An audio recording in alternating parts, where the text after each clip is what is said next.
عبده ورسوله يا أيها الذين آمنوا اتقوا الله حق تقاته ولا تموتن إلا وأنتم مسلمون يا أيها الناس اتقوا ربكم الذي خلقكم من نفس واحدة وخلق منها زوجها وبث منهما رجالا كثيرا ونساء واتقوا الله الذي تساءلون به والأرحام إن الله كان عليكم رقيبا يا أيها الذين آمنوا اتقوا الله وقولوا قولا سديدا يصلح لكم أعمالكم ويغفر لكم ذنوبكم ومن يطع الله ورسوله فقد فاز فوزا عظيما أما بعد فإن خير الحديث كتاب الله وخير الهدي هدي محمد صلى الله عليه وسلم وشر الأمور محدثاتها وكل محدثة بدعة وكل بدعة ضلالة وكل ضلالة في النار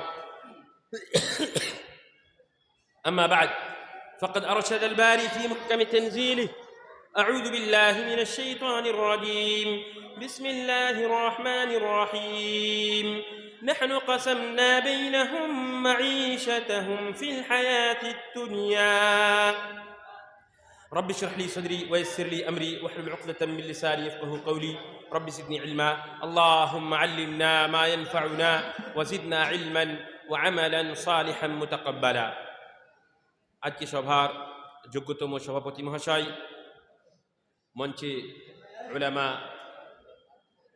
মাশায়েখ এবং আমার সামনে বসে থাকা অত্র এলাকা থেকে আগত ভাই ও বাবা জীবন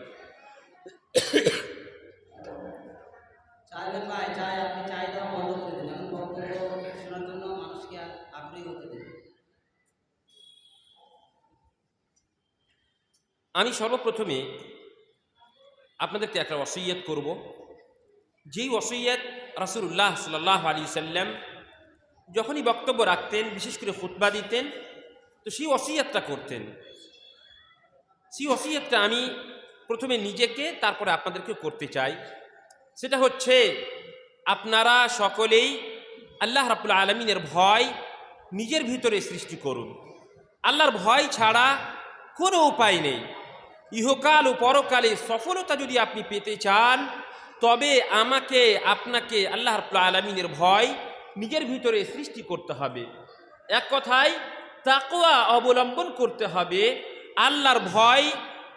আল্লাহর ভয়ে নিজেরকে ভীত করতে হবে মানে হচ্ছে কি আল্লাহর ভয়ের মানে কি মানে হচ্ছে আপনি আল্লাহ রাব্বুল আলামিন আপনার উপরে যাহা কিছু হারাম করেছেন সমস্ত হারাম করা বস্তুকে বর্জন করতে হবে এটাকেই তাকওয়া বলা হয় আপনার ভিতরে আল্লাহর ভয় যত বেশি থাকবে তত বেশি আপনি আল্লাহ রাব্বুল আলামিনের হারাম করা বস্তু থেকে নিজেকে বাঁচাতে সক্ষম হবেন তাই আমি প্রথমে নিজেকে এবং পরে আপনাদেরকে আল্লাহ রাব্বুল আলামিনের ভয় নিজের ভিতরে সৃষ্টি করার তাকওয়া অবলম্বন করার পরহেজগারি অর্জন করার ওসিয়ত করব আপনারা সকলেই আল্লাহকে স্মরণ করে ভয় করুন আল্লাহ রাব্বুল আলামিনের হারাম করা বস্তু থেকে বাঁচুন আল্লাহ রাব্বুল আলামিনের সমস্ত প্রকার হারাম করা জিনিসকে বর্জন করুন ত্যাগ করুন এবার আসেন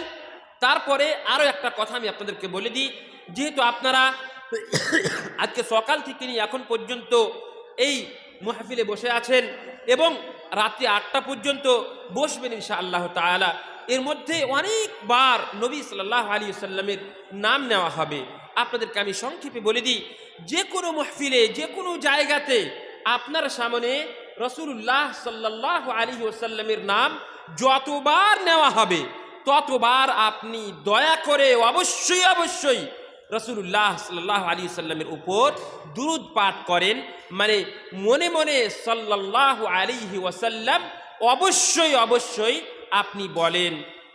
এবং একটা কথা শুনেন, আমরা তো সকলেই আল্লাহ রাব্বুল আলামিনের রহমতের হিতাকাঙ্ক্ষী। আমরা চাই আল্লাহ রাব্বুল আলামিনের রহমত আমাদের উপরে বর্ষণ হোক। সুতরাং আমাদেরকে রহমত নেওয়ার কাজ করতে হবে। রাসূলুল্লাহ সাল্লাল্লাহু আলাইহি ওয়াসাল্লাম হাদিসের মধ্যে বলছেন, মান সাল্লা আলাইয়া মাররাতান আও সালাতান সাল্লাল্লাহু আলাইহি বিহা আশরা, যে ব্যক্তি আমার উপরে একবার দুরূদ পাঠ করবে, আল্লাহ রাব্বুল আলামিন তার উপরে 10 বার রহমত বর্ষণ করবেন। সুবহানাল্লাহ। এবং রাসূলুল্লাহ সাল্লাল্লাহু আলাইহি ওয়াসাল্লাম, এই যে আমি বারবার করে রাসূলুল্লাহ সাল্লাল্লাহু আলাইহি ওয়াসাল্লাম বলছি, আপনারাও মনে মনে অবশ্যই অবশ্যই সাল্লাল্লাহু আলাইহি ওয়াসাল্লাম বলেন, অথবা আল্লাহুম্মা সাল্লি আলা মুহাম্মদ, আল্লাহুম্মা বারিক আলা মুহাম্মদ, এইভাবে আপনারা মনে মনে বলেন। তেমনি ভাবে অন্য হাদিসের মধ্যে রাসূলুল্লাহ সাল্লাল্লাহু আলাইহি ওয়াসাল্লাম বলছেন, তার থেকে বড় কৃপণ ব্যক্তি আর কেউ নেই, যার সামনে মান যুকিরতু ইনদাহু ফালাম ইউসাল্লি আলাইয়া, যার সামনে আমার নাম নেওয়া হলো আর তথাপি সে আমার উপরে দুরূদ পাঠ করলো না, তার থেকে বড় কৃপণ বখিল মানুষ আর পৃথিবীতে কেউ নেই। আমরা তো সকলেই চাই আমরা সাখী হব, কৃপণ কেউ হতে চাই না। সুতরাং আমাদেরকে নবী সাল্লাল্লাহু আলাইহি ওয়াসাল্লামের নাম শোনার সাথে সাথে সাল্লাল্লাহু আলাইহি ওয়াসাল্লাম অবশ্যই অবশ্যই বলতে হবে। অনেকগুলো আছে, তার মধ্যে আরও একটা, মানে নবী সাল্লাল্লাহু আলাইহি ওয়াসাল্লামের উপরে দুরূদ পাঠ করা কত গুরুত্বপূর্ণ বিষয়, একটা কথা বললে আপনি বুঝতে পারবেন। সেটা হচ্ছে, আমরা প্রতিদিন প্রতি সপ্তাহে জুমার সালাত আদায় করি, আর জুমার বক্তব্যের মাধ্যমে খতিব সাহেবেরা নিজের বক্তব্যে নবী সাল্লাল্লাহু আলাইহি ওয়াসাল্লামের নাম একাধিকবার অবশ্যই অবশ্যই নেন। আপনি অনুভব করতে পারবেন যে জুমার খুতবা যেই সময় চলবে, সেই সময় আপনি আপনার পার্শ্ববর্তী ব্যক্তিকে বলতে পাবেন না, এই তুমি কথা কেন বলছো, অথবা এই তুমি কেন তাসবিহ গণনা করছো, অথবা এই তুমি চুপ করো, এইভাবে আপনি কোনো কথা বলতে পাবেন না। কেউ যদি ভুল কাজ করে তবু আপনি তাকে আপনি বাধা দিতে পারবেন না, এমনকি আপনি যিকর আযকার পর্যন্ত করতে পারবেন না। মানে সুবহানাল্লাহ, আলহামদুলিল্লাহ, লা ইলাহা ইল্লাল্লাহ, এই সমস্ত কথাও খুতবা চলাকালীন আপনি বলতে পাবেন না। কিন্তু নবী সাল্লাল্লাহু আলাইহি ওয়াসাল্লামের উপর দুরূদ পাঠ করার এত বড় ফজিলত, এত গুরুত্বপূর্ণ বিষয় যে সেই সময়ে যদি খতিব সাহেব, মাওলানা সাহেব নবী সাল্লাল্লাহু আলাইহি ওয়াসাল্লামের নাম নেন, তবে আমাকে আপনাকে নবী সাল্লাল্লাহু আলাইহি ওয়াসাল্লামের উপরে দুরূদ পাঠ করা অপরিহার্য, এত গুরুত্বপূর্ণ বিষয়। সুতরাং আজকের মজলিস হোক, অথবা আপনি যে কোনো প্রোগ্রামে, যে কোনো জালসা জুলুসে, অথবা খুতবা চলাকালীন যখনই আপনি নবী সাল্লাল্লাহু আলাইহি ওয়াসাল্লামের নাম শুনবেন, অবশ্যই অবশ্যই নবী সাল্লাল্লাহু আলাইহি ওয়াসাল্লামের উপরে আপনি মনে মনে দুরূদ পাঠ করবেন, যেন বিশৃঙ্খলা সৃষ্টি না হয়, মানে আপনার আওয়াজ অন্য কেউ শুনতে না পায়। শুনতে পেলে অবশ্যই অবশ্যই বিশৃঙ্খলা সৃষ্টি হবে। তাই মনে মনে আপনি সাল্লাল্লাহু আলাইহি ওয়াসাল্লাম ছোট্টভাবে বলবেন। আল্লাহ রাব্বুল আলামিন আমাদের আপনাদের উপরে সকলেরই উপরে রহমত বর্ষণ করবেন ইনশাআল্লাহ তাআলা। এবার আসেন একটা গুরুত্বপূর্ণ কথা আপনাদেরকে বলে দিই। যতগুলো কথা আপনারা আজকে শুনেছেন, এখন শুনবেন, পরবর্তীতে শুনবেন, সমস্ত কথা কিন্তু আপনারা শুনে রেখেছেন। এইরকম নয় যে নতুন কোনো কথা আপনাদের সামনে চলে এসেছে, এটা কিন্তু হবে না। কিন্তু ওয়াযাক্কির ফাইন্নায যিকরা তানফাউল মুমিনিন, আল্লাহ কোরআনের মধ্যে বলছেন যে মুমিনদেরকে নসিহত করো, তাদেরকে ওয়াজ করো, তাদেরকে কোরআন এবং হাদিসের কথা বারবার করে বুঝাও, তাদেরকে স্মরণ করালে তারা প্রকৃতভাবে মুমিন হবে, তাদের ঈমান প্রবল হবে। সুতরাং আমরা যারা এখানে এসেছি, আমরা এই উদ্দেশ্য নিয়ে এখানে বসবো যে আমরা নিজেকে পরিবর্তন করার জন্য, ভালোর দিকে নিজেকে অগ্রসর করার জন্য আমরা এখানে এসেছি। এই মনে করে আমরা আজকের বক্তব্য শুনবো ইনশাআল্লাহ তাআলা। আল্লাহ রাব্বুল আলামিনের কাছে দোয়া করি, আল্লাহ রাব্বুল আলামিন আমি যে কথাগুলো বলবো সেগুলো আমাকে প্রথমে এবং তারপরে আপনাদেরকে তার উপরে সম্পূর্ণভাবে আমল করার তৌফিক প্রদান করেন, আমিন। এবার আসেন, আজকে আমাকে যে বিষয় দেওয়া হয়েছে সেই বিষয়টা অত্যন্ত গুরুত্বপূর্ণ বিষয়। সেই বিষয়টা আপনার ভাগ্যের সঙ্গে জড়িত।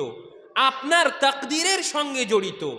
সেই বিষয়টা এমন একটা বিষয় যেই থেকে আমরা কেউ বঞ্চিত নয়।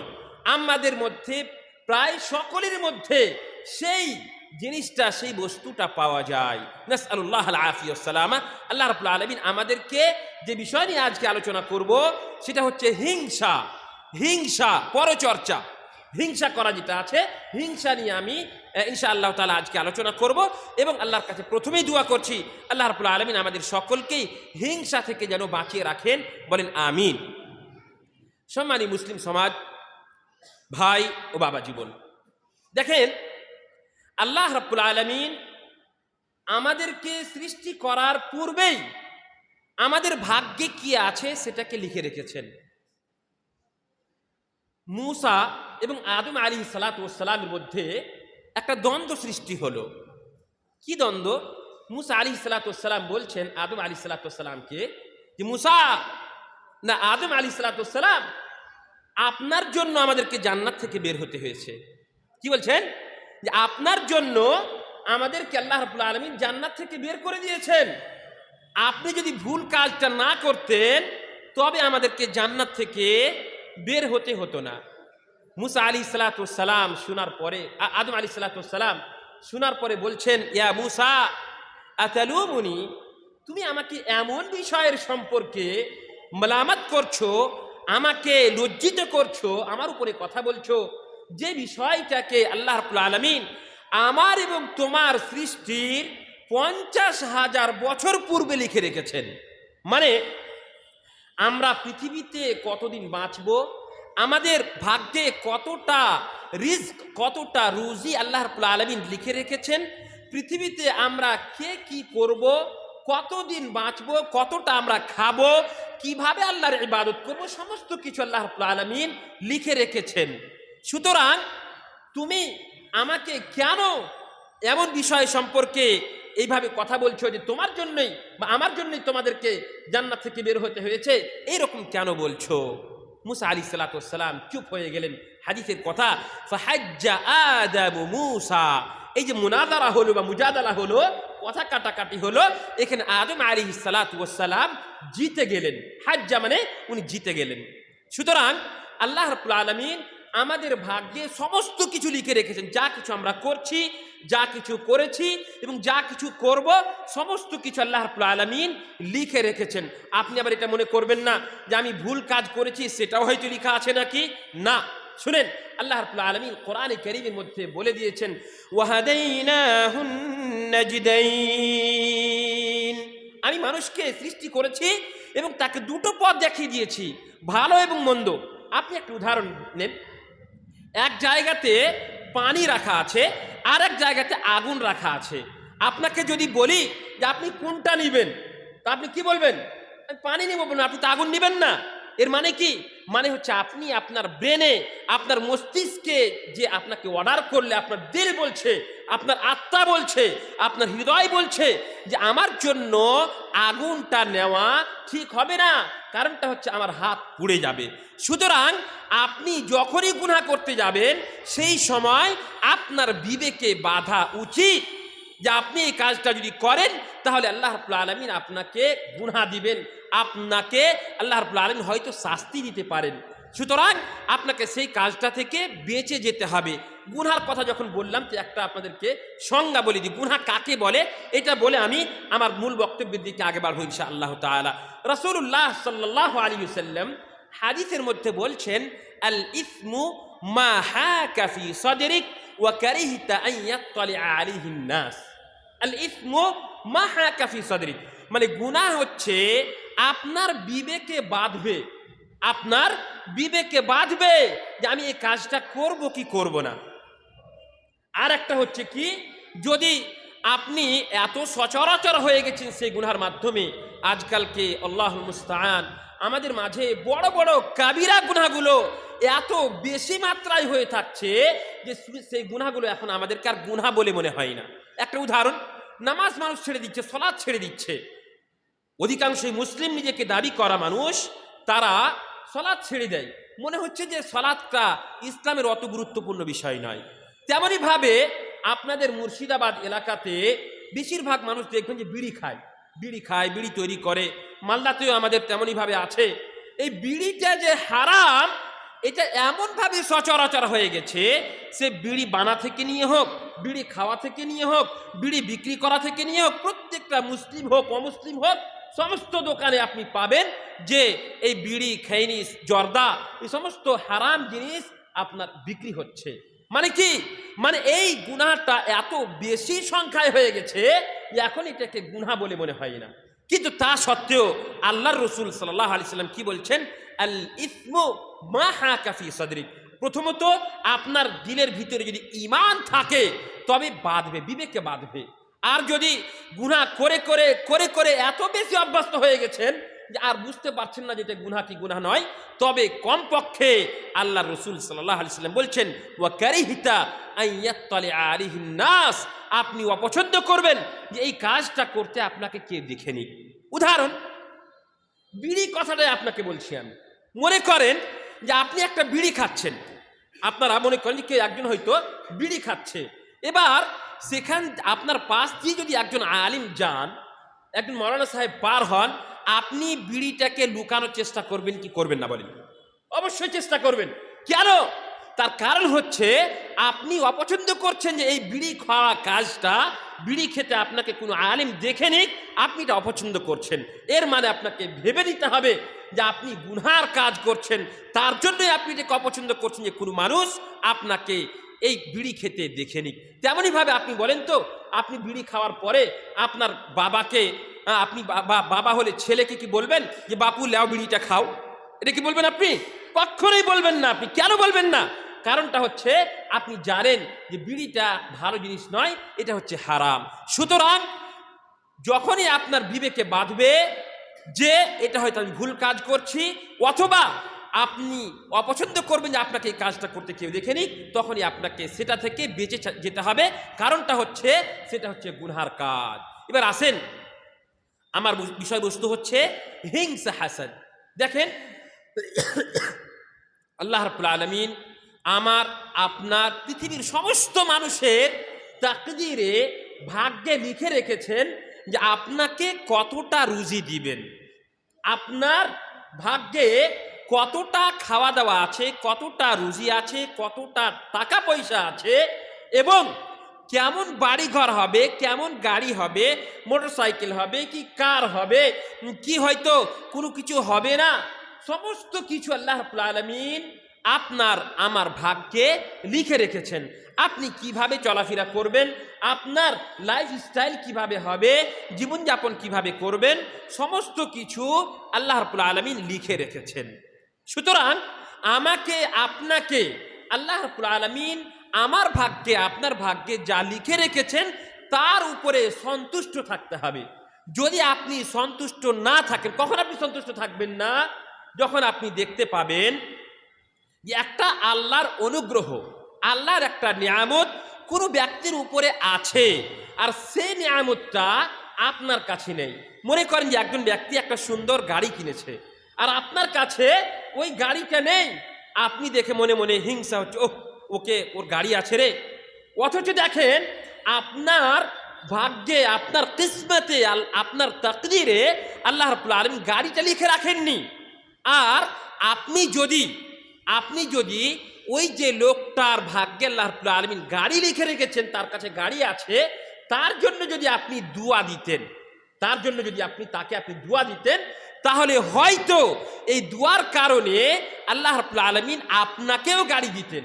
কিন্তু আপনি যে হিংসা করলেন এমন এক বিষয়ে, যেইটা আল্লাহ রাব্বুল আলামিন আপনার ভাগ্যে লিখে রাখেননি, ওই লোকটার ভাগ্যে লিখে রেখেছেন, আর আপনি তার উপরে হিংসা করলেন, তার উপরে হাসাদ করলেন, তার জন্য আপনি হাসেদ হয়ে গেলেন এবং আপনি আল্লাহর রহমত থেকে বঞ্চিত হয়ে গেলেন। সুতরাং খবরদার, আল্লাহ রাব্বুল আলামিন আপনাকে যেটা দিয়েছেন তার উপরে আপনাকে সন্তুষ্ট থাকতে হবে। এবং আল্লাহ রাব্বুল আলামিন কোরআনে কারীমের মধ্যে বলছেন, নাহনু কাসামনা বাইনাহুম মাঈশাতাহুম ফিল হায়াতিদ দুনিয়া, আমি মানুষের মধ্যে তার দুনিয়াবি জীবনে, পৃথিবীর জীবনে যা রুজি আছে সমস্ত কিছু আমি ভাগ করে দিয়েছি। তার ভিতরে যতটা আছে ততটাই সে পাবে। আরবিতে একটা প্রবাদ বাক্য আছে, নসিবুকা ইউসিবুকা ওয়ালাউ কানা তাহতাল জাবাল। আপনার ভাগ্যে আল্লাহ রাব্বুল আলামিন যেটা লিখে রেখেছেন সেটা আপনি পাবেন অবশ্যই, যদিও বা সেটা কোনো পাহাড়ের নিচে আছে, তবুও আল্লাহ রাব্বুল আলামিন সেটাকে পাওয়ার আপনার জন্য রাস্তাকে সহজ করে দিবেন এবং আপনি অবশ্যই অবশ্যই পাবেন। এই মর্মে আমি একটা কথা আপনাদেরকে বলি, সৌদি আরবে আপনারা যদি যান তাহলে দেখতে পাবেন, বা যারা ওখানে থেকেছে তারা জানে যে ওইখানে যে কোনো মানুষ যদি কোনো ভালো জিনিস দেখতে পায়, মনে করেন যে একটা মানুষ একটা নতুন গাড়ি কিনেছে অথবা তার কাছে কোনো ভালো জিনিস আছে, তো সঙ্গে সঙ্গে কি করে জানেন, সঙ্গে সঙ্গে বলবে মাশা আল্লাহ লা কুওয়াতা ইল্লা বিল্লাহ। মানে হিংসা করবে না, ও তোমাকে দিয়েছে আল্লাহ আমাকে দেয়নি, বা মনে মনে মনে করবে, এটা কিন্তু নয়। কি বলবে? মাশা আল্লাহ লা কুওয়াতা ইল্লা বিল্লাহ, মানে আল্লাহ যেমন চেয়েছেন তেমনই হয়েছে, এবং আল্লাহ রাব্বুল আলামিন সর্বশক্তিমান, সমস্ত শক্তি শুধুমাত্র আল্লাহর জন্য। সুতরাং আমরা মনে করেন একটা নতুন বাড়ি দেখতে পেলেন, কোনো মানুষের একটা খুব সুন্দর বাড়ি দেখতে পেলেন, অথবা একটা গাড়ি দেখতে পেলেন, অথবা কোনো ভালো জিনিস আপনি কাউরির উপরে দেখতে পেলেন, খুব সুন্দর পোশাক পরে আছে সেটা আপনি দেখতে পেলেন, একটা খুব সুন্দর ছেলে দেখতে পেলেন।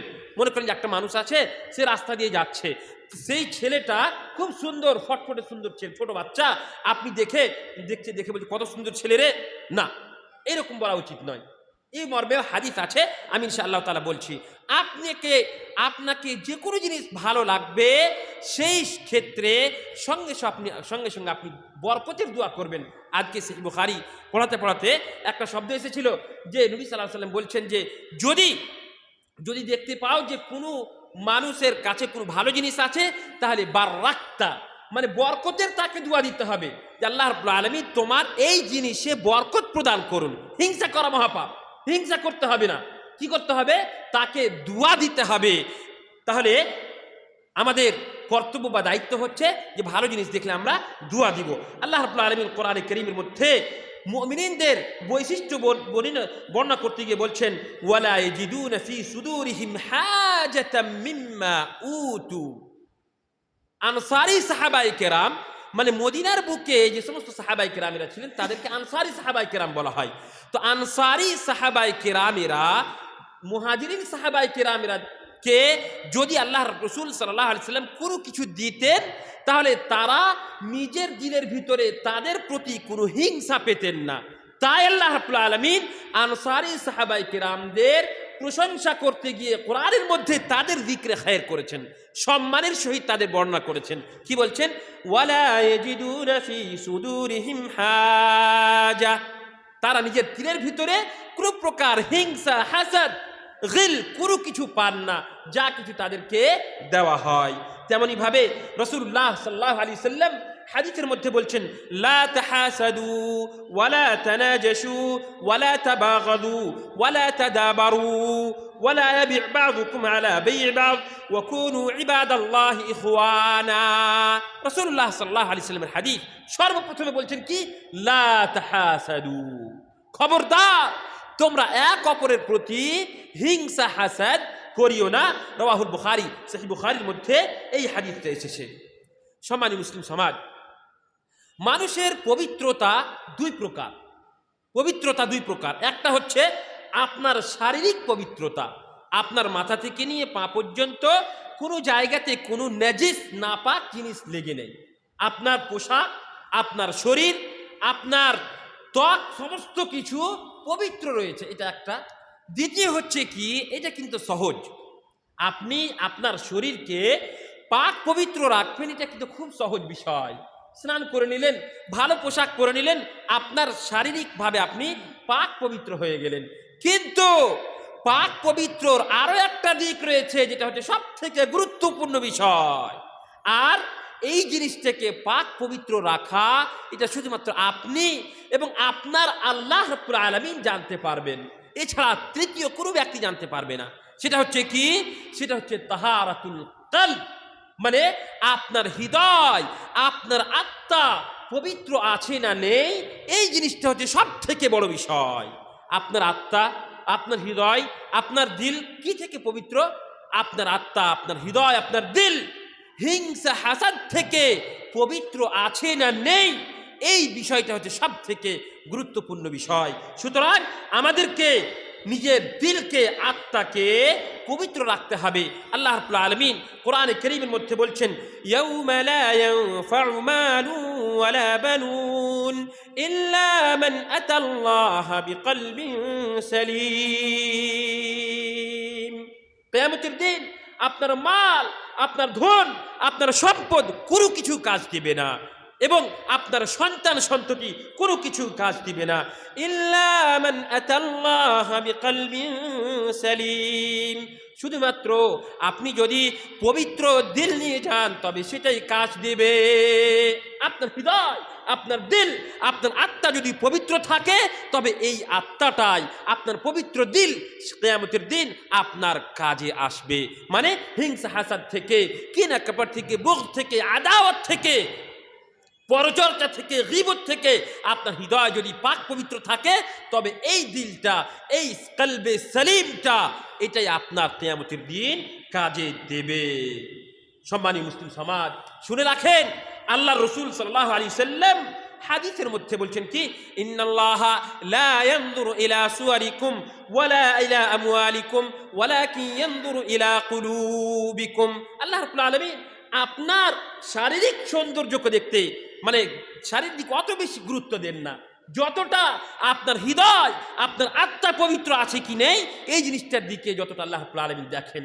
এবং আল্লাহ রাব্বুল আলামিন আপনার দিলকে দেখেন। আল্লাহ রাসূল সাল্লাল্লাহু আলাইহি ওয়াসাল্লাম কি বলছেন, ইন্নাল্লাহা লা ইয়ানজুরু ইলা সুওয়ারিকুম ওয়ালা ইলা আমওয়ালিকুম। আরো একটা হাদিসে এসেছে, ওয়ালা ইলা আজসাদিকুম। তোমার সৌন্দর্য, আপনার সুন্দর শরীর, আপনার সুন্দর কাপড়, আপনার মাল, এই দিকে আল্লাহ রাব্বুল আলামিন দেখেন না। কি দেখেন?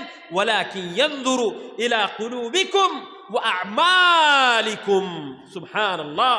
আল্লাহ রাব্বুল আলামিন আপনার হৃদয়কে দেখেন, আপনার আমলকে দেখেন, যে আপনার হৃদয় ঠিক কি ঠিক নেই, আপনার হৃদয়, আপনার দিল হিংসা হাসাদ থেকে পবিত্র আছে না নেই, এই জিনিসটা বিশেষ করে আল্লাহ রাব্বুল আলামিন দেখেন। সুতরাং আমাদেরকে নিজের দিলকে, নিজের আত্মাকে হিংসা হাসাদ থেকে পবিত্র রাখতে হবে। তেমনি ভাবে আল্লাহ রাব্বুল আলামিন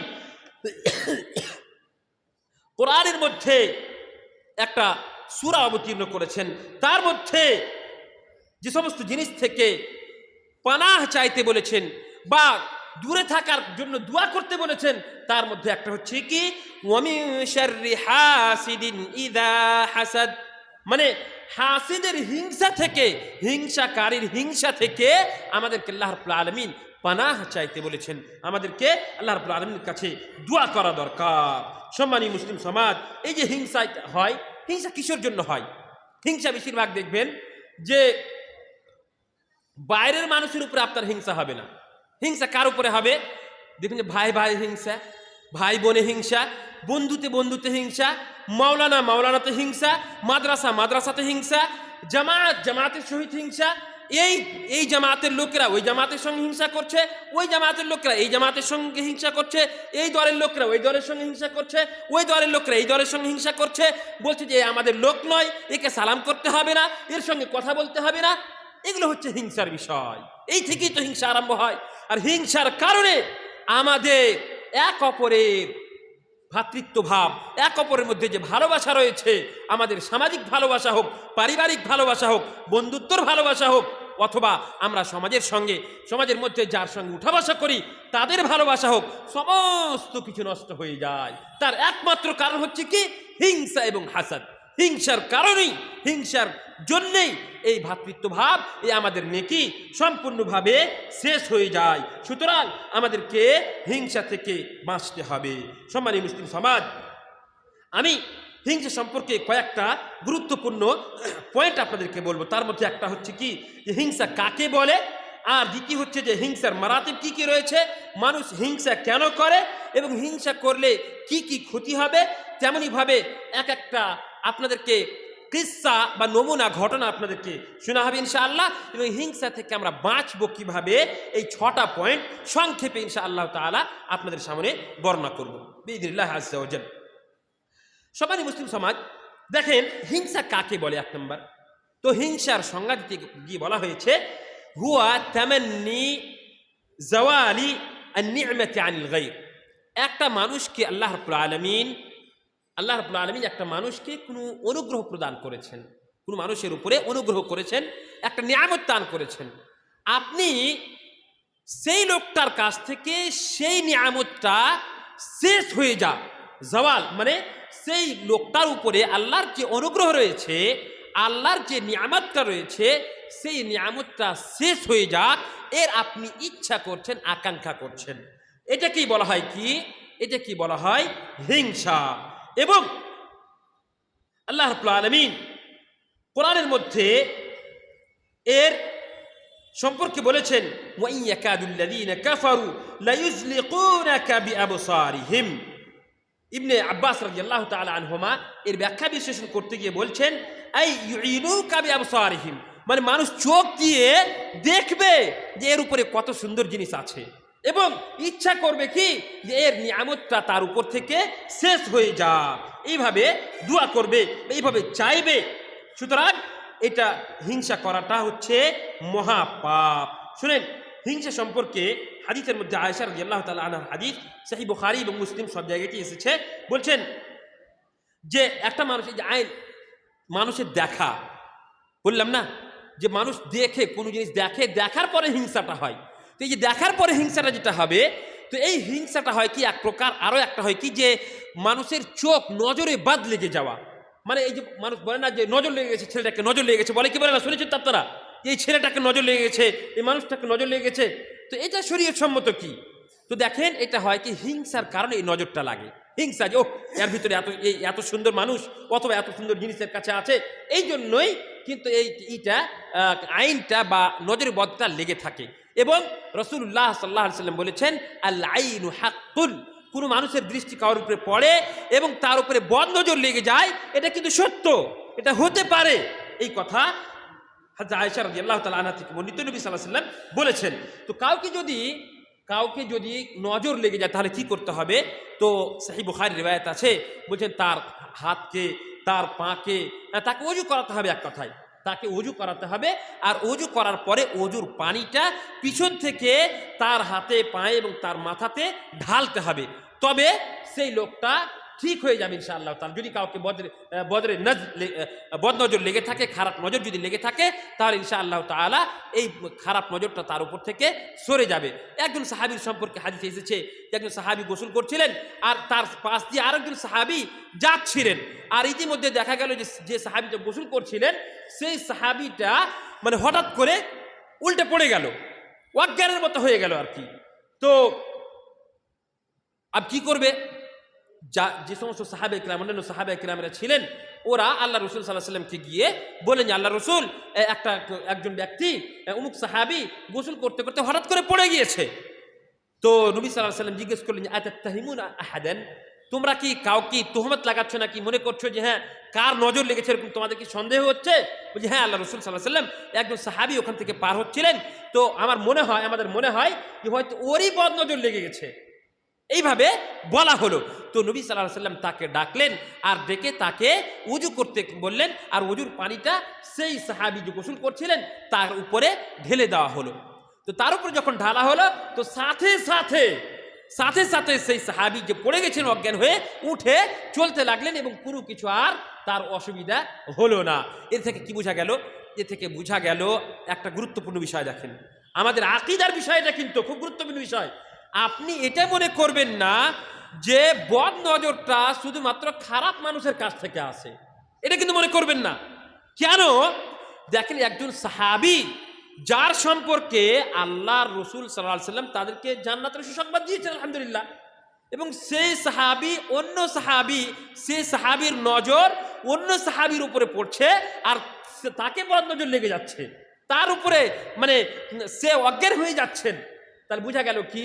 বোঝা গেল যে আপনি এটা মনে করবেন না যে একটা খারাপ মানুষেরই শুধুমাত্র নজর কোন মানুষকে লাগবে, এটা কিন্তু মনে করবেন না। একটা ভালো মানুষের নজর লাগতে পারে। এমনকি শরীয়ত বলছে যে পিতা মাতার নজরও ছেলের উপরে পড়তে পারে। মনে করেন আপনার ছেলে খুব সুন্দর, ফটফটে সাদা খুব সুন্দর ছেলে, আর আপনি খুব মানে তার দিকে বারবার করে দেখছেন আর মাশাআল্লাহ বলছেন না, তো হয়তো আপনার নজরও তার উপরে লেগে যেতে পারে। এই যে আমাদের সমাজে, আমাদের বাড়িতে দেখছি না যে ছেলে পিলে অত্যন্ত অসুখ বিসুখ হয়ে থাকছে, যখন তখন আপনাকে ডাক্তারের কাছে নিয়ে যেতে হচ্ছে, হসপিটালে নিয়ে যেতে হচ্ছে। হয়তো এটা কারণ হতে পারে যে আপনি আপনার ছেলেকে দেখে হয়তো আপনাকে ভালো লেগেছে, আর আপনি মাশাআল্লাহ পড়েননি, আপনি সকাল সন্ধ্যা দোয়া পড়ে তাকে ফোন দেননি, এটাও কারণ হতে পারে। সুতরাং আপনি যদি আপনার ছেলেকে যদি আপনাকে দেখে ভালো লাগে, আপনার মেয়েকে দেখে ভালো লাগে, তবু আপনি বলবেন কি মাশাআল্লাহ লা কুওয়াতা ইল্লা বিল্লাহ, মাশাআল্লাহ তাবারাকাল্লাহ। এইভাবে আপনাকে আপনার ছেলে মেয়েদেরকেও দোয়া দিতে হবে। এই হচ্ছে ইসলামের কথা বা ইসলামের এটা হচ্ছে বিধান। তেমনই ভাবে আরো একটা হচ্ছে কি যে আল্লাহ রাসূল সাল্লাল্লাহু আলাইহি সাল্লাম বলছেন লা হাসাদ ইল্লা ফি ইথনাতাইনি রাজুলুন আতাহু আল্লাহুল কুরআন ফাহুয়া ইউকিমু বিহি আনা আল-লাইল ওয়া আনা আন-নাহার ওয়া রাজুলুন আতাহু আল্লাহু মালান ফাহুয়া ইউনফিকুহু আনা আল-লাইল ওয়া আনা আন-নাহার। রাসূল সাল্লাল্লাহু আলাইহি সাল্লাম বলছেন যে মানুষ, এই যে হিংসা হাসাদের কথা বলা হলো, তো এটাকে আসলে গিবতা বলা হয়। গিবতা মানে রাশক। এটা হচ্ছে কি যে আল্লাহ রাব্বুল আলামিন আপনাকে টাকা পয়সা দিয়েছেন। লা হাসাদা ইল্লা ফি ইথনাতাইন, মানে হিংসা করা হচ্ছে মহাপাপ। হিংসা করা হচ্ছে বড় গুনাহ, কবিরা গুনাহের মধ্যে একটা এটা আছে। এমনকি হাদিসের মধ্যে রাসূলুল্লাহ সাল্লাল্লাহু আলাইহি সাল্লাম বলছেন ইন্নাল হাসাদ লা ইয়াকুলুল হাসানাত। আবু দাউদের হাদিস, আল্লামা আলবানী রাহমাতুল্লাহ আলাইহি হাদিসটাকে সহিহ বলেছেন। হাদিসের অংশ বিশেষ এটা বলছেন ইন্নাল হাসাদ লা ইয়াকুলুল হাসানাত কামা তাকুলুন নারুল হাতাব। সুবহানাল্লাহ। হিংসা আপনার নেকিকে তেমনই ভাবে খেয়ে নেয়। শুনেন, আমরা নেকি করছি কিসের জন্য? আল্লাহর কাছে জান্নাত নেওয়ার জন্য আমরা সকলে নেকি করছি। এবার এই হিংসা করার কারণে, মানে এমন একটা বস্তু যেটা আল্লাহ আপনার কিসমতে, আপনার ভাগ্যে, আপনার তাকদীরে লিখে রাখেননি, আর সেই সম্পর্কে আপনি সেই বিষয়টা বা সেই বস্তুটা আপনি অপরের উপরে দেখছেন, আর আপনি তার সম্পর্কে বলছেন যে তার উপর থেকে নিয়ামতটা শেষ হয়ে যাক। এই কারণে দেখেন আল্লাহ রাব্বুল আলামিন, নবী সাল্লাল্লাহু আলাইহি সাল্লাম বলছেন যে আপনার নেকি শেষ হয়ে যেতে পারে। ইয়াকুলুল হাসানাত, এই হিংসা হাসাদ আপনার নেকিকে তেমনই ভাবে খেয়ে নেয় যেমন ভাবে কামা তাকুলুন নারুল হাতাবা, যেমন ভাবে আগুন লকড়িকে খেয়ে নেয়, তেমনি ভাবে মানুষের হিংসা হাসাদ তার নেকিকে খেয়ে নেয়। নাউযু বিল্লাহি মিন যালিক, নাসআলুল্লাহাল আফিয়া। কত ভয়াবহতা হিংসা, যে আমরা একদিকে নেকি করছি আর এমন একটা বিষয় যেটা কিন্তু মানুষ দেখতেও পাচ্ছে না, শুধুমাত্র আপনি আর আল্লাহ রাব্বুল আলামিন দেখছেন, আর যার কারণে, এই হিংসার কারণে আপনার সমস্ত নেকি, সমস্ত নেক আমল আপনার বরবাদ হয়ে যাচ্ছে। আল্লাহ রাব্বুল আলামিন আমাদেরকে এরকম হিংসা হাসাদ থেকে বাঁচিয়ে রাখেন। আল্লাহ রাসূল সাল্লাল্লাহু আলাইহি ওয়াসাল্লাম বলছেন যে হিংসা যে শুধুমাত্র দুইটা বিষয় করা যেতে পারে, যেটাকে আসলে রাশক বলা হয় অথবা আরবিতে গিবতা বলা হয়। সেটা হচ্ছে কি যে রাজুলুন আতাহুল্লাহু মালান, আল্লাহ রাব্বুল আলামিন একটা মানুষকে মাল দিয়েছেন, অনেক টাকা পয়সা দিয়েছেন, আর ফাহুয়া ইউনফিকুহু আনা আল-লাইলি ওয়া আনা আন-নাহার। এই লোকটা সে রাত দিন তার মাল থেকে আল্লাহর রাস্তায় খরচ করছে। সকালে সন্ধ্যাতে গরিব মিসকিন ফকির লাগা আছে বাড়িতে, এবং দান করতে আছে, সাদকা করতে আছে, খয়রাত করতে আছে। আপনি তাকে দেখে বলছেন ওহ, আল্লাহ যদি আমাকেও মাল দিতেন তো আমি আল্লাহর রাস্তায় খরচ করতাম। তো এটাকে বলা হয় কি? এটাকে হিংসা বলা হয় না, আসলে এটাকে বলা হয় রাশক, এটাকে বলা হয় গিবতা। আরবি ভাষাতে এর নাম হচ্ছে গিবতা, রাশক করা, মানে নিজের ইচ্ছা করা যে আল্লাহ যদি আমার কাছে এটা হতো তাহলে আমি আল্লাহর রাস্তায় খরচ করতাম। তাহলে বোঝা গেল যে মাল আপনি আল্লাহর রাস্তায় খরচ করবেন বলে আপনি আশা করছেন আল্লাহর কাছে, এটা করা যেতে পারে। আর একটা হচ্ছে কি রাজুলুন আতাহুল্লাহুল ইলমা, একটা ব্যক্তি আল্লাহ রাব্বুল আলামিন তাকে ইলম দিয়েছেন, জ্ঞান প্রদান করেছেন, কোরআন হাদিসের জ্ঞান তার কাছে আছে। আপনি মনে করছেন যে আমার কাছেও যদি কোরআন এবং হাদিসের জ্ঞান হতো তাহলে আমিও মানুষকে রাত দিন ওয়াজ করতাম, নসিহত করতাম, আল্লাহর দিকে ডাকতাম, কোরআন এবং হাদিসের বিধান আমি তাকে শিখাতাম, এই আপনি মনে করছেন। তো তো এই দুটো বিষয়ে আপনি হিংসা করতে পারেন যেটাকে আসলে হিংসা বলা হয় না, কিন্তু হাদিসের ভাষাতে লা হাসাদা ইল্লা ফি ইসনাতাইন বলা হয়েছে। মানে হিংসা যদি করতে হয় তাহলে শুধুমাত্র এই দুটো জিনিসে হিংসা করা যেতে পারে। একটা হচ্ছে মাল, যেটা আপনি মনে করছেন যে আমি তার মতো যদি আমার কাছে হতো তাহলে আমি আল্লাহর রাস্তায় খরচ করতাম। আর একটা হচ্ছে জ্ঞান বা কোরআন, যেটা আপনি মনে করছেন আমি যদি ভালো কোরআন পড়তে পারতাম তাহলে আমি মানুষকে দিন রাত কোরআন শিখাতাম। আর এই সম্পর্কেই আল্লাহ রাব্বুল আলামিন বলেছেন ওয়াফি যালিকা ফালইয়াতানাফাসিল মুতানাফিসুন, মানে মানুষকে মুমিনদেরকে এই সম্পর্কে জ্ঞান শিক্ষা সম্পর্কে আল্লাহর রাস্তায় খরচ করার ক্ষেত্রে এই দুটো ক্ষেত্রে এক অপরের সঙ্গে মুসাবাকা কম্পিটিশন করা দরকার। এক অপরের মধ্যে কম্পিটিশন করা দরকার। ও সাদকা করছে আমিও সাদকা করব, ও কোরআন শিখছে আমিও কোরআন শিখবো। এইভাবে যদি আপনি কম্পিটিশন করেন তাহলে এটা হচ্ছে আপনার জন্য বৈধ এবং আল্লাহ তাআলা করতে বলেছেন ওয়াফি যালিকা ফালইয়াতানাফাসিল মুতানাফিসুন। শুনে রাখেন হিংসা কেন করি।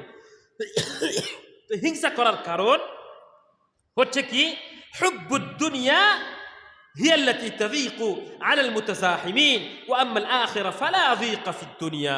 হুব্বুদ দুনিয়া মানে দুনিয়ার মায়া মমতার কারণেই তো আপনি হিংসা করছেন। দুনিয়ার মায়া মমতা, দুনিয়ার ভালোবাসা, দুনিয়াতে টাকা পয়সা, দুনিয়াতে ধন সম্পদের কারণেই মানুষের ভিতরে হিংসা হয়ে থাকে। খবরদার, আল্লাহর উপরে আপনাকে ভরসা রাখতে হবে যে আল্লাহ তাআলা আপনার ভাগ্যে লিখে রেখেছেন, সুতরাং হিংসা করে আপনি কোনো মতেই পাবেন না। এবং শোনেন, হিংসা করাটা হচ্ছে ইহুদিদের বৈশিষ্ট্য। হিংসা করাটা ইহুদিদের বৈশিষ্ট্য। ওয়াদ্দু লাউ তাকফুরুনা কামা কাফারু ফাতাকুনুনা সাওয়া।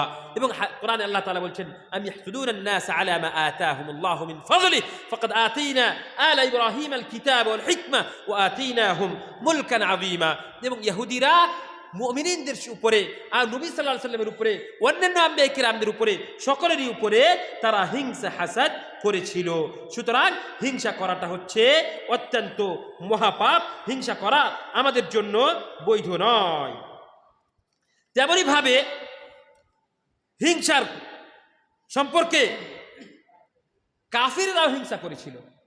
কাফেররা রাসূলুল্লাহ সাল্লাল্লাহু আলাইহি ওয়াসাল্লামের উপরে হিংসা করেছিল। দেখেন, আপনারা জানেন যে নবী করিম সাল্লাল্লাহু আলাইহি ওয়াসাল্লামের যখন জন্ম হয় সেই সময় মানুষেরা, বিশেষ করে ইহুদির যে সমস্ত উলামায়ে কেরামেরা ছিল, তারা কিন্তু মনে করছিল যে হয়তো নবী মুহাম্মদ যার নাম হবে সাল্লাল্লাহু আলাইহি ওয়াসাল্লাম সে আমাদের মধ্যে হবে, এটা কিন্তু মনে করছিল। এই জন্য আপনারা যারা নবী সাল্লাল্লাহু আলাইহি ওয়াসাল্লামের সিরাত পড়েছেন, নবী সাল্লাল্লাহু আলাইহি ওয়াসাল্লামের জীবনী পড়েছেন, তারা জানেন যে সেই যুগে যদি কাউরি বাড়িতে ছেলে জন্মগ্রহণ করত তারা সবাই মুহাম্মদ নাম রাখতো। কেন মুহাম্মদ নাম রাখতো? এই জন্যে যে তারা জানতো যে শেষ নবীর আসার সময় হয়ে গেছে এবং শেষ নবীর নাম কি হবে? মুহাম্মদ। শেষ নবীর নাম মুহাম্মদ হবে। এই জন্য তারা মুহাম্মদ নাম সকলেই রাখতো। এবার কাফেরদের মধ্যে কিছু মানুষ তারা মনে করতো কি যে নবী সাল্লাল্লাহু আলাইহি ওয়াসাল্লাম হয়তো আমাদের মধ্যে থেকে হবেন। তারা কি মনে করতো? যে আমাদের মধ্যে থেকে হবেন। তো তারা নবী সাল্লাল্লাহু আলাইহি ওয়াসাল্লামকে আল্লাহ রাব্বুল আলামিন যখন নবুয়ত প্রদান করলেন, সেই সময় কাফেরেরা করলে কি, নবী সাল্লাল্লাহু আলাইহি ওয়াসাল্লামের উপরে হিংসা হাসাদ আরম্ভ করে দিলেন। তারা বলছিল না, এটা হতে পারে না, আমাদের মধ্যে থেকে নবী হবে। কুরাইশ বংশ থেকে কেন আসবে? আরো মক্কা নগরীতে অন্যান্য যে সমস্ত গোত্র ছিল তাদের মধ্যে নবী হবে, কুরাইশের মধ্যে কেন নবী হবে? এইভাবে তারা হিংসা হাসাদ করেছিল। সেইটাকে আল্লাহ রাব্বুল আলামিন কোরআনে কারীমের মধ্যে বলেছেন ওয়ালাউ ওয়াকালু লাউলা নুসিলা হাযাল কুরআন আলা রাজুলিন মিনাল কারয়াতাইন আযীম। এই কোরআনটাকে, এই যে দুটো বড় বড় গ্রাম রয়েছে, এই দুই গ্রামের মধ্যে কোনো এক বড় ব্যক্তিত্বের উপরে আল্লাহ কেন অবতীর্ণ করেননি? নবী সাল্লাল্লাহু আলাইহি ওয়াসাল্লাম একটা সাধারণ পরিবার থেকে, সাধারণ বাড়ি থেকে আছেন, আর তার উপরে কোরআন অবতীর্ণ হলো, তাকে নবী বলা হলো। আমাদের মধ্যে যে বড় বড় মানুষ আছে, বড় বড় সর্দার আছে, তাদেরকে কেন নবুয়ত দেওয়া হলো না? এইভাবে তারা আল্লাহ রসুল সাল্লাল্লাহু আলাইহি ওয়াসাল্লামের প্রতি হিংসা হাসাদ করেছিল। এবার আসেন, এই সম্পর্কে বলা হয়েছে যে যে হিংসা করবে, ভালো করে দেখেন শুনুন, যে হিংসা করবে তার পাঁচটা পাঁচটা উকুবাত দুনিয়াতেও পাবে, পাঁচটা শাস্তি তার দুনিয়াতেই হবে। হিংসাকারী হাসেদের পাঁচটা শাস্তি দুনিয়াতেই হবে। এক নম্বর হচ্ছে কি, গাম্মুন লা ইয়ানকাতি, এমন ভাবে সে নিজেকে সবসময় মায়ুস হয়েই থাকবে। গাম্মুন সে সবসময় চিন্তিত হয়ে থাকবে যে কেন আমাকে আল্লাহ তাআলা এটা দেননি। তো এই যে চিন্তিত হয়ে থাকা, এটা হিংসার কারণেই কিন্তু হবে। তো এমন একটা গাম বা এমন একটা চিন্তা ভাবনা যেটা কোনোদিনই শেষ হবে না। হিংসার কারণে এই চিন্তা কোনোদিনই আপনার শেষ হবে না। এক নম্বর হচ্ছে এটা। দ্বিতীয় হচ্ছে যে মুসিবাতুন লা ইউজারু আলাইহ, এমন একটা মুসিবত যে এটাতে আপনি নেকিও পাবেন না। আপনি কোনো ইবাদত করতে পারলেন না, তার জন্য আপনি হয়তো কষ্ট পাচ্ছেন, তা আপনি নেকি পাবেন, নিয়ত করেছেন আপনি নেকি পাবেন ইনশাআল্লাহ। কিন্তু হিংসার কারণে, এটা হিংসা করা এমন এক মুসিবত যে আপনি দিলের ভিতর থেকে তো অত্যন্ত কষ্ট পাবেন, এবং এই কষ্টের উপরে আপনি নেকিও পাবেন না। এই কষ্টের হিংসার কারণে, এই হিংসার দ্বারাই যে কষ্ট আপনার হবে, এই কষ্টতে আপনি নেকিও পাবেন না। এবং তৃতীয় হচ্ছে মাযাম্মাতুন লা ইউহমাদু আলাইহা, এমন একটা খারাপ বৈশিষ্ট্য, এমন এক খারাপ গুণ যে সমাজের বুকে এটা প্রশংসনীয় নয়। যে হিংসা করবে তার প্রশংসা হবে গো? কোনোদিন প্রশংসা হবে না। তাহলে বোঝা গেল কি, যে দুনিয়াতে আপনি শাস্তি পাবেন। হিংসা করছে মানুষ দেখবে আর বলবে যে এই লোকটা হিংসাকারী, হিংসাখোর মানুষ বলে না মানুষকে, এই লোকটা হচ্ছে হিংসাখোর। তো দেখেন, দুনিয়াতেই তাকে শাস্তি দেওয়া হচ্ছে, দুনিয়াতেই তার বদনামি হচ্ছে। এটা হলো তৃতীয় নাম্বার। চতুর্থ নম্বর হচ্ছে কি, আল্লাহ রাব্বুল আলামিন তার উপরে রাগান্বিত হবে। সাখাতুর রব, আল্লাহ রাব্বুল আলামিন তার উপরে রাগান্বিত হবেন। এবং আল্লাহ রাব্বুল আলামিন যার উপরে রাগান্বিত হবেন, তাকে কি আল্লাহ তাআলা ভালোবাসবেন? তাকে ভালোবাসবেন না। সে ব্যক্তি আল্লাহ রাব্বুল আলামিনের রহমত থেকে বঞ্চিত হয়ে থাকবে। সুতরাং হিংসা করা কোনোদিনই চলবে না। আর পঞ্চম হচ্ছে কি, আদামুত তাওফীকি ইয়াওমা লা ইয়ানফাউ মালুন ওয়ালা বানুন, আল্লাহ রাব্বুল আলামিন আপনাকে এই পৃথিবীতে তৌফিকও প্রদান করবেন না, যে ওই লোকটাকে যে আল্লাহ তাআলা অনুগ্রহ করেছেন বা তার উপরে আল্লাহ তাআলা যে নিয়ামতটা প্রদান করেছেন, সে নিয়ামতটা আল্লাহ তাআলা আপনাকে দিবেন না এই হিংসা করার কারণে। কিন্তু আপনি যদি দোয়া করতেন, আপনারা জানেন যে কোনো মানুষ যদি কোনো মানুষের জন্যে আন যাহরিল গায়ব, অনুপস্থিতিতে তার জন্য দোয়া করছে। আপনি একটা সুন্দর বাড়ি দেখলেন, একটা সুন্দর গাড়ি দেখলেন, আপনি দোয়া করেন মাশাআল্লাহ তাবারাকাল্লাহ, আল্লাহ এই বাড়িতে বরকত প্রদান করুন, আল্লাহ তাআলা এই বাড়িতে বরকত প্রদান করুন। তাহলে হবে কি, আপনি যে এই লোকটার জন্য দোয়া করলেন, আপনার এই লোকটার জন্য দোয়া করার জন্য ফেরেশতারা কি বলবেন, ওয়ালাকা বিল মিসলি। ফেরেশতারা, আপনি দেখেন, আপনি ওই লোকটার জন্য দোয়া করলেন, আপনি জানেন না যে ওই লোকটার হকে আপনার দোয়াটা গ্রহণ হবে কি হবে না, আপনি জানেন না। কিন্তু ফেরেশতারা যে আপনার জন্য দোয়া করছেন, ফেরেশতাদের দোয়া কবুল হবে কি হবে না? অবশ্যই দোয়া কবুল হবে। সুতরাং আপনি যদি হিংসা না করে সেই লোকটার জন্য যদি দোয়া করেন, তাহলে ফেরেশতারা আপনার জন্য দোয়া করবেন যে আল্লাহ এই লোকটা ওই লোকটার জন্য দোয়া করলে, সুতরাং ওই দোয়াটা এই লোকটার হকেও তুমি কবুল করে নাও। সুবহানাল্লাহ, কত সুন্দর কথা। তাহলে বোঝা গেল কি, যে আপনি হিংসা না করে সেই লোকটার জন্য দোয়া করেন। আমি সৌদি আরবে অনেক দেখেছি যে তারা যে কোনো জিনিস, ভালো জিনিস হলে করে কি, তারা খুব দোয়া দিতে পছন্দ করে। একটা বাড়ি মনে করে নতুন বাড়ি তৈরি করেছে, তো নতুন বাড়িতে যখনই আসবে, তো আসার সময় মনে করে যে দাওয়াত করেছে, হয়তো দাওয়াত করে, উদ্বোধনী দাওয়াত নয়, বিদআতি দাওয়াত এটা নয়, এমনি মানুষজনকে আত্মীয় স্বজনকে ডেকেছে, থাকার পরে কয়েকদিন পরে ডেকেছে যে আসেন বাড়িতে দাওয়াত গ্রহণ করেন।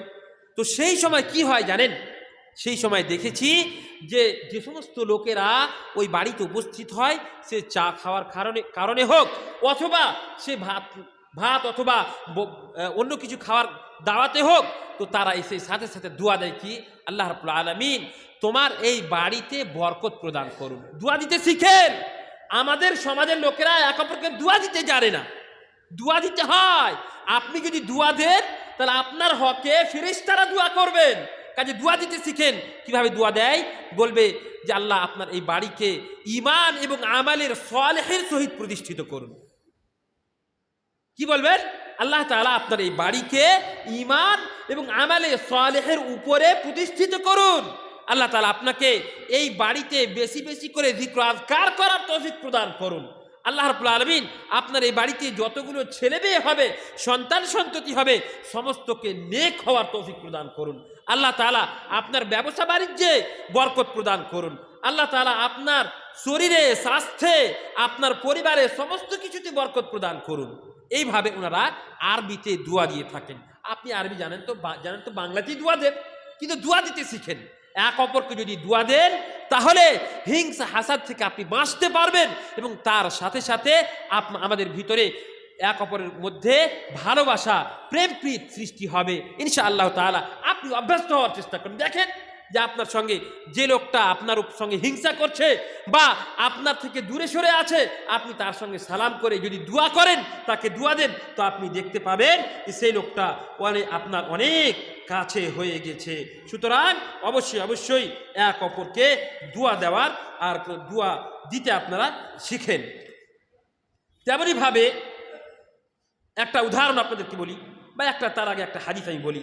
রাসূলুল্লাহ সাল্লাল্লাহু আলাইহি সাল্লাম বলছেন, দাব্বা ইলাইকুম দাউল উমাম, মানে আমাদের এই উম্মতে মুহাম্মাদিয়ার ভিতরে আমাদের পূর্বে যে সমস্ত উম্মত ছিল তাদের অনেকগুলো অসুখ, রোগ, ব্যাধি আমাদের ভিতরে চলে এসেছে। দাব্বা ইলাইকুম দাউল উমাম, যে সমস্ত উম্মত চলে গেছে তাদের অনেকগুলো ব্যাধি, রোগ, খারাপ জিনিসগুলো আমাদের ভিতরে থেকে গেছে। তার মধ্যে একটা কি? একটা হচ্ছে আল হাসাদু ওয়াল বাগদাউ হিয়াল হালিকা। বলছে হিংসা, হাসাদ, এটা হচ্ছে আমাদের পূর্বে যে সমস্ত উম্মত ছিল তাদের বৈশিষ্ট্য, আর সেই বৈশিষ্ট্যটা আমাদের ভিতরেও থেকে গেছে। আল্লাহ রাসূল সাল্লাল্লাহু আলাইহি সাল্লাম বলছেন, ওয়াল্লাযী নাফসি বিয়াদিহি লা তাদখুলুল জান্নাতা হাত্তা তুমিনু। আল্লাহর কসম খেয়ে বলছি, যার হাতে আমার জান রয়েছে। নাফসি বিয়াদিহি মানে যার হাতে আমার জান রয়েছে। লা তাদখুলুল জান্নাতা হাত্তা তুমিনু, তোমরা অতক্ষণ পর্যন্ত জান্নাতে প্রবেশ করতে পারবে না যতক্ষণ পর্যন্ত তোমরা পরিপূর্ণভাবে মুমিন না হতে পেরেছো। লা তাদখুলুল জান্নাতা হাত্তা তুমিনু, যতক্ষণ পর্যন্ত তোমরা পূর্ণাঙ্গ মুমিন না হয়েছো ততক্ষণ পর্যন্ত তোমরা জান্নাতে প্রবেশ করতে পারবে না। ওয়ালা তুমিনু হাত্তা তাহাব্বু, এবং অতক্ষণ পর্যন্ত তোমরা প্রকৃতভাবে মুমিন হতে পারবে না। ভালো করে শুনেন, আমরা সকলেই সম্পূর্ণ মুমিন হতে চাই কি চাই না? ভালো করে শুনেন, আল্লাহ রাসূল সাল্লাল্লাহু আলাইহি সাল্লাম বলছেন, ওয়ালা তুমিনু হাত্তা তাহাব্বু, তোমরা পরিপূর্ণভাবে অতক্ষণ পর্যন্ত মুমিন হতে পারবে না যতক্ষণ পর্যন্ত তোমরা এক অপরকে ভালো না বেসেছো। এক অপরকে যদি ভালো না বাসি তাহলে আমরা পরিপূর্ণ মুমিন হতে পারবো না। রাসূলুল্লাহ সাল্লাল্লাহু আলাইহি সাল্লাম বলছেন, তারপরে বলছেন কি, আলা উখবিরুকুম আও আফালা উনাব্বিউকুম বিমা ইয়াসবুতু যালিকুম, মানে আমি কি তোমাদেরকে এমন কাজ বলে দিব না যার মাধ্যমে তোমরা এক অপরকে ভালোবাসতে লাগবে? আল্লাহ রাসূল সাল্লাল্লাহু আলাইহি সাল্লাম যদি এরকম কথা বলেন তো সাহাবায়ে কেরামরা কি বলবেন? বালা ইয়া রাসূলুল্লাহ, আল্লাহ রাসূল অবশ্যই বলেন, কি আছে ওটা জিনিস যার মাধ্যমে আমরা এক অপরকে ভালোবাসতে পারবো? অবশ্যই বলবেন, স্বাভাবিক এটা, যেহেতু সাহাবায়ে কেরামরা ভালো জিনিসে সব সময় এক অপরের আগে যাওয়ার চেষ্টা করতেন। সুতরাং রাসূলুল্লাহ সাল্লাল্লাহু আলাইহি সাল্লাম বললেন কি, আফশুস সালাম বাইনাকুম, তোমরা সালামকে এক অপরের প্রতি প্রতিষ্ঠিত করো। সুবহানাল্লাহ। তাহলে বোঝা গেল কি, আমরা যদি প্রকৃতভাবে মুমিন হতে চাই তবে আমাদেরকে এক অপরকে ভালোবাসতে হবে। আর আমরা যদি এক অপরকে ভালোবাসতে চাই তবে আমাদের ভিতরে সালামকে প্রতিষ্ঠিত করতে হবে। সালামকে যদি প্রতিষ্ঠিত করি তবে আমরা এক অপরকে ভালোবাসবো এবং আমাদের দিলের ভিতর থেকে হিংসা, হাসাদ অবশ্যই অবশ্যই এই সালামের মাধ্যমে দূরে হবে ইনশাআল্লাহ তাআলা। সুতরাং আমরা অবশ্যই অবশ্যই চেষ্টা করব এক অপরকে সালাম দেওয়ার। এবার আসেন আরো কিছু কথা আমরা শুনি। আপনারা সকলে ইউসুফ আলাইহিসসালামের ঘটনা জানেন। ইউসুফ আলাইহিসসালামকে তার অন্যান্য ভাইয়েরা কুয়াতে ফেলে দিয়েছিল। কেন ইউসুফ আলাইহিসসালামকে কুয়াতে কেন ফেলেছিল? এটাই তো যে আমাদের আব্বা আমাদেরকে বাদ দিয়ে আমাদের ছোট ভাই ইউসুফকে বেশি ভালোবাসছে। এটাই তো, এই হিংসার কারণেই তো ইউসুফ আলাইহিসসালামকে তারা কুয়াতে ফেলে দিয়েছিল। সুতরাং খবরদার, হিংসা হাসাদ আপনারা করবেন না। আরো একটা কথা শুনেন, হিংসা কত ভয়াবহতা শুনেন।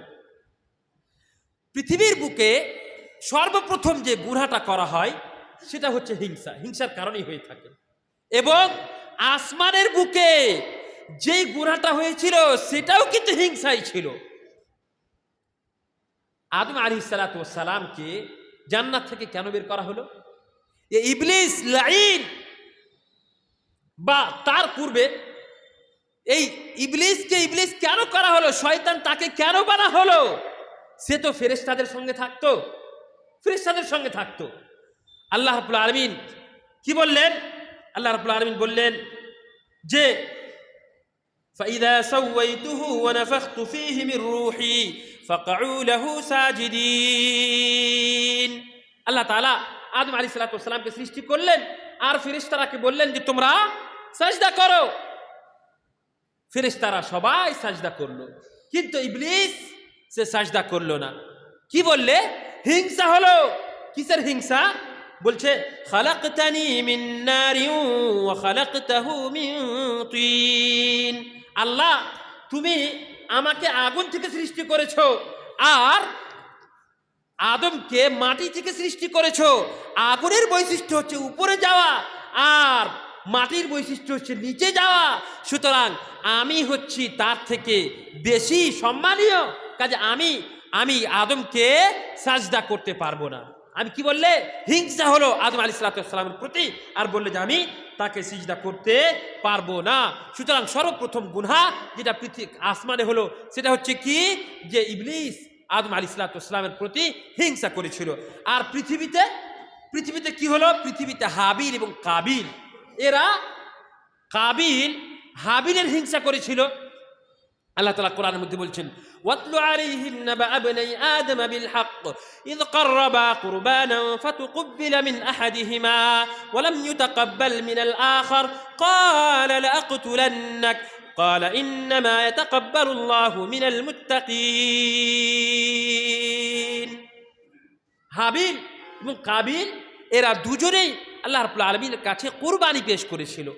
তাদের মধ্যে থেকে হাবিলের কুরবানি আল্লাহর কাছে গ্রহণযোগ্য হলো, আর কাবিলের কুরবানি আল্লাহর কাছে গ্রহণযোগ্য হলো না। কাবিল হাবিলের প্রতি করলে কি? হিংসা শুরু করে দিলে, আর বললে কি? যে আমি তোমাকে হত্যা করে ফেলবো। তো দেখেন, পৃথিবীর বুকেও সর্বপ্রথমে যেই গুনাহের মাধ্যমে আল্লাহ রাব্বুল আলামিনের নাফরমানি করা হয়েছিল সেটাও কি? সেটা হচ্ছে হিংসা, সেটা হচ্ছে হাসাদ। যে কাবিল হাবিলের প্রতি হিংসা করেছিল, আর যার কারণেই কাবিল পৃথিবীতে যতগুলো হত্যা হবে কিয়ামত পর্যন্ত সকলেরই গুনাহ একটু একটু করে কাবিল কিন্তু পাবে। কারণটা হচ্ছে কি? এই হিংসার কারণে সে সর্বপ্রথমে আল্লাহ রাব্বুল আলামিনের নাফরমানি করেছিল। এবার আসেন আমি আপনাদেরকে শোনাই যে কি করে আমরা বাঁচতে পারবো। তো সর্বপ্রথম হচ্ছে কি? যে আল্লাহ রাব্বুল আলামিনের কাছে আমাদেরকে পানাহ চাইতে হবে। যেমন আল্লাহ তাআলা কোরআনের মধ্যে কি বলেছেন? ওয়া মিন শাররি হাসিদিন ইযা হাসাদ। এইভাবে তো পানাহ চেয়েছিলেন তো নবী সাল্লাল্লাহু আলাইহি ওয়াসাল্লাম শয়তানের হিংসাকারীর হিংসা থেকে আল্লাহর কাছে পানাহ চেয়েছিলেন যে আল্লাহ তুমি আমাকে হিংসাকারীর হিংসা থেকে আমাকে বাঁচাও। সুতরাং আমাদেরকে তাউযু বিল্লাহি মিন শাররিহি, হিংসার খারাপি থেকে আমাদেরকে আল্লাহর কাছে ক্ষমা চাইতে হবে। দ্বিতীয় হচ্ছে আল্লাহর ভয় নিজের ভিতরে সৃষ্টি করতে হবে। তৃতীয় হচ্ছে যে আমাদেরকে ধৈর্য ধারণ করতে হবে, আমাদেরকে সবর করতে হবে, ধৈর্য ধারণ করতে হবে। আর চতুর্থ হচ্ছে আল্লাহর উপরে আমাদেরকে ভরসা করতে হবে। আল্লাহর প্রতি যদি আমাদের ভরসা থাকে, আল্লাহর উপরে যদি আমাদের সম্পূর্ণ তাওয়াক্কুল থাকে, তবে অবশ্যই অবশ্যই আল্লাহ রাব্বুল আলামিন আমাদের ভাগ্যে, আমাদের তাকদিরে যা কিছু লিখেছেন তার উপরে আমরা সন্তুষ্ট থাকব এবং আল্লাহর উপরে ভরসা করব, আর হিংসা হাসাদ থেকে আমরা অবশ্যই অবশ্যই বাঁচতে পারবো ইনশাআল্লাহ তাআলা।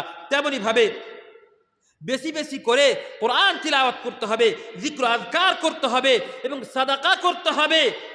তেমনি ভাবে মানুষের সঙ্গে ভালো ব্যবহার, সদাচার করতে হবে। আর যেই কথাটা আল্লাহ রাসূল সাল্লাল্লাহু